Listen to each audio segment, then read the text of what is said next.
तो बड़ी खबर भारत अमेरिका विवाद को लेकर, जहां पर अब इस विवाद में जेलेंस्की की भी एंट्री हो गई है। जेलेंस्की ने प्रधानमंत्री नरेंद्र मोदी से फोन पर बात की है। भारत ने जेलेंस्की को भारत आने का न्योता दिया है, तो बड़ी खबर। इसके अलावा जेलेंस्की ने रूसी प्रतिबंधों पर भी भारत से अपील की, और यह अपील ऐसे दौर में की गई है जब पुतिन ने भी मोदी से बात की थी। लेकिन जो दिलचस्प बात है वो ये है कि अमेरिका जो प्रतिबंध लगा रहा है रूस पर, उसे लेकर यूक्रेन की ओर से भारत से बड़ी अपील की गई है।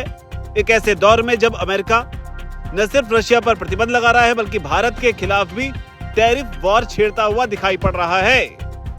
दोनों नेताओं के बीच हुई बातचीत के बाद जेलेंस्की ने सोशल मीडिया प्लेटफॉर्म एक्स पर पोस्ट किया। उन्होंने कहा कि भारतीय प्रधानमंत्री नरेंद्र मोदी के साथ एक लंबी और महत्वपूर्ण बातचीत हुई है, जिसमें दोनों देशों के बीच द्विपक्षीय सहयोग और वैश्विक कूटनीतिक जो स्थिति बनी हुई है, इस पर विस्तार से चर्चा की गई। तो ये बात जेलेंस्की की ओर से लिखी गई। उन्होंने साथ ही ये भी कहा कि भारतीय प्रधानमंत्री की तरफ से यूक्रेनी जनता के लिए जो समर्थन दिया जा रहा है, उसका वो आभार व्यक्त करते हैं। उन्होंने कहा कि रूस के हाल के हमलों के बारे में उन्होंने प्रधानमंत्री मोदी को जानकारी दे दी है, खास तौर पर जापोरेजिया में जो बस स्टेशन पर हमला हुआ है उसकी जानकारी, जिसमें कई दर्जन लोग जो हैं वो घायल भी हुए हैं। जेलेंस्की ने पीएम मोदी से बातचीत के बाद यह भी कहा कि ऐसे समय में जब युद्ध समाप्त करने की डिप्लोमेटिक कोशिशें चल रही हैं, संभावनाएं तलाशी जा रही हैं, रूस केवल अपनी आक्रामकता और हत्याओं को जारी रखने की इच्छा दिखा रहा है। तो ये बड़ी बात जेलेंस्की की ओर से।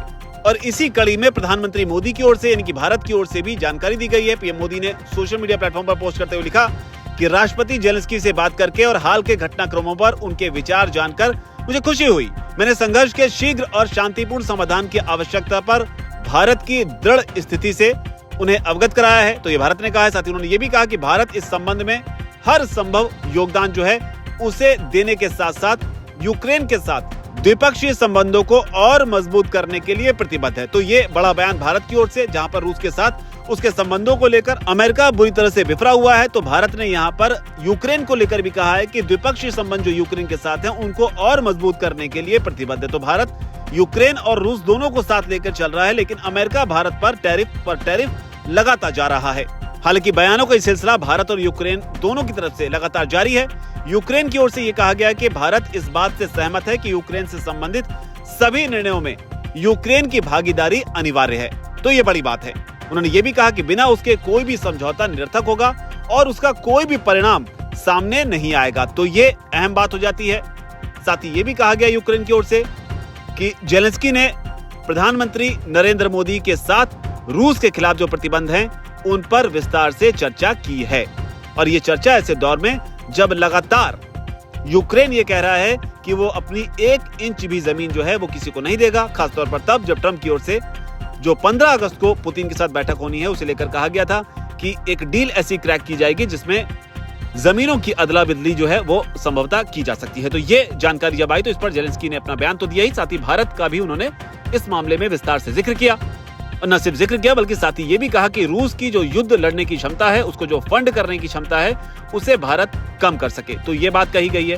साथ ही उन्होंने ये भी कहा है कि हर उस नेता को रूस को ये स्पष्ट संदेश देना चाहिए कि वो रूस पर प्रभाव डाल सकते हैं। तो यहाँ पर वो भारत से उम्मीद कर रहे हैं कि भारत जो है वो रूस पर अपना प्रभाव डाले, न सिर्फ प्रभाव डाले बल्कि ये संकेत भी दे कि जरूरत पड़ेगी तो वो यूक्रेन के साथ खड़े हो। तो इस तरह की अपेक्षा जो है वो यूक्रेन भारत से रखता है। और बड़ी बात यह है कि जेलेंस्की ने भारत के प्रधानमंत्री नरेंद्र मोदी को यूक्रेन आने का न्योता दिया है, और उधर भारत के प्रधानमंत्री की ओर से भी उन्हें भारत दौरे के लिए आमंत्रित किया गया है। और दोनों नेताओं के बीच इस बात को लेकर सहमति जो है वो व्यक्त की गई है। तो दिलचस्प है, एक तरफ रूस के जो राष्ट्रपति पुतिन है वो भी भारत दौरे पर उन्हें बुलाया जा रहा है, उन्होंने भारत आने को लेकर अपनी सहमति दे दी है। इसकी चर्चा लगातार हो रही है। इसके अलावा अब जेलेंस्की भी भारत दौरे पर आए, इस तरह की बात जो है वो भारत की ओर से भी कही गई है। उधर 15 अगस्त की बैठक जो कि पुतिन और ट्रंप के बीच होनी है, इस पर भी पूरी दुनिया की नजर है। हालांकि लगातार अमेरिका की ओर से इस तरह के बयान सामने आ रहे हैं जिसमें भारत को कुचल देने की बात कही जा रही है, कुछ इस अंदाज में जिसमें रूस का समर्थन करने वाले जो देश हैं, रूस के जो एलाई कंट्रीज हैं जो उनके साथ में बिजनेस कर रहे हैं, उन्हें कुचलने की बात कही गई है। हालांकि भारत का यहाँ पर सीधे तौर पर नाम नहीं लिया गया है, लेकिन भारत, चीन और ब्राजील 3 मुख्य देश हैं जो कि रूस के साथ डील कर रहे हैं, और अमेरिका के जो सीनेटर हैं डोनाल्ड ट्रंप के काफी क्लोज माने जाते हैं, लिंडसे ग्राहम, उन्होंने इस पर बयान देते हुए कहा है कि जो लोग भी रूस के साथ डील कर रहे हैं इस पूरे मामले में, उन्हें जो है इसकी कीमत चुकानी चाहिए और यही ट्रंप चाहते हैं। तो ये बात ग्राहम की ओर से कही गई है। हालांकि साथ ही उन्होंने ये भी कहा है कि वॉशिंगटन और दिल्ली के बीच जो संबंध है उन्हें बेहतर बनाने के लिए ये बेहद जरूरी है। और इसी कड़ी में अमेरिका की ओर से कहा जा रहा है कि मैं भारत में जो उनके दोस्त हैं, यानी कि ग्राहम के दोस्त हैं, उनसे ये अपील करते हैं कि भारत और अमेरिका के संबंधों को अगर बेहतर बनाना है तो जो काम भारत की ओर से किया जाना चाहिए वो ये है कि यूक्रेन में जो ब्लडशेड हो रहा है, जो रक्तपात हो रहा है, उसे खत्म किया जाए और डोनाल्ड ट्रंप की इसमें मदद की जाए। लेकिन जो बड़ी खबर है वो ये है कि यूक्रेन के राष्ट्रपति जेलेंस्की ने प्रधानमंत्री नरेंद्र मोदी से बात की है। ये उम्मीद जताई है कि रूस पर जो प्रतिबंध लग रहे हैं उस पर भारत अपना समर्थन जो है वो जाहिर करे। हालांकि टैरिफ जो भारत पर लग रहे हैं उसे लेकर जेलेंस्की की ओर से खुलकर कोई बड़ा बयान सामने नहीं आया है। अब देखना होगा कि भारत की जो नजर है पुतिन और ट्रंप की बैठक पर, जो कि 15 अगस्त को होनी है, वहां से क्या कुछ निकलकर सामने आता है, क्योंकि माना जा रहा है कि इस बैठक के आउटकम पर काफी कुछ निर्भर करेगा। अगर ये बैठक सफल रही और यूक्रेन और रशिया का युद्ध खत्म हुआ तो मुमकिन है कि भारत को टैरिफ में राहत मिल सकती है, और अगर ये बैठक बेनतीजा रही या फिर उम्मीद के मुताबिक नहीं रही तो हो सकता है ट्रंप भारत के ऊपर टैरिफ का जो परसेंटेज है वो शायद और ना बढ़ा दें, क्योंकि रूस को रोकने के लिए डोनाल्ड ट्रंप को फिलहाल ये सबसे अच्छा विकल्प नजर आ रहा है कि रूस के जो एलाई हैं, जो उससे तेल खरीद रहे हैं, उन पर शिकंजा जो है वो कसा जा सके। ऐसे में जो बात हुई है जेलेंस्की से, उस पर आप क्या सोचते हैं? जो भी आपकी राय हो, क्या भारत को रूस का साथ देना चाहिए? क्या भारत को जेलेंस्की की बात मान लेनी चाहिए? दोनों ही चीजों पर आपकी जो भी राय हो नीचे कमेंट सेक्शन जरूर लिखें। धन्यवाद।